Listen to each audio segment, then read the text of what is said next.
Laurent est protestant. Il va au temple parce qu'il est amoureux de la fille du pasteur. Marie-Pierre va à la messe tous les dimanches et anime le catéchisme dans le collège de son fils. Slimane est musulman. Il fait le ramadan pour faire plaisir à sa mère, mais il ne croit pas vraiment en Dieu.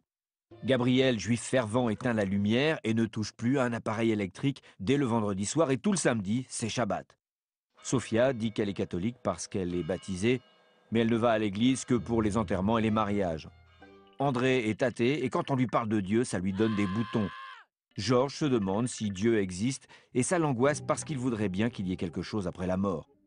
Alain est juif, il ne croit pas en Dieu, mais il fréquente la synagogue de son quartier parce qu'il apprécie le rabbin. Lucien est agnostique, Dieu ne l'intéresse pas. Noémie croit en la réincarnation et pense que dans une vie antérieure, elle était une fleur. Abdel, en revanche, prie 5 fois par jour en direction de la Mecque, quand son travail lui en laisse le temps. Pour la majorité des Français, la religion est secondaire. Elle fait simplement partie de leur culture ou de leur passé. Pour d'autres, c'est primordial et ça conditionne beaucoup d'actions dans leur vie. Mais il s'agit de leur vie privée et ça ne regarde qu'eux.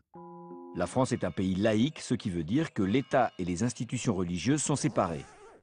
Le pouvoir doit laisser la liberté de religion à chacun, ne doit favoriser aucune religion et n'afficher dans les bâtiments publics aucun signe religieux.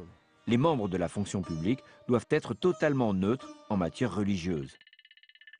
C'est très particulier à la France et ça date de la fin du 19e et du début du 20e siècle. En 1880, Jules Ferry, ministre de l'Éducation, décide que l'école est obligatoire, gratuite et laïque. Avant cette date, c'était l'Église qui dominait l'éducation et donc les consciences.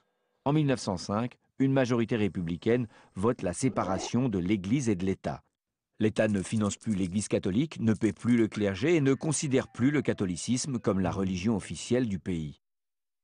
Mais la laïcité vient de plus loin, de l'idée développée par les philosophes des Lumières qui, au XVIIe siècle, considéraient que la raison devait prévaloir sur la spiritualité et que la religion figeait l'homme dans un ordre établi, l'empêchant de s'épanouir et de se libérer.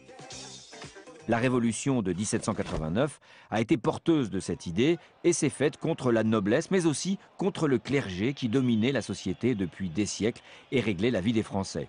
Depuis la Révolution, et en dehors des périodes de restauration et d'empire, le pouvoir entretient avec l'Église des rapports de méfiance. Aujourd'hui, malgré quelques intégristes religieux qui voudraient que leur Dieu s'impose à tous, l'idée de la laïcité est largement acceptée, même par les responsables religieux qui s'emploient à la respecter.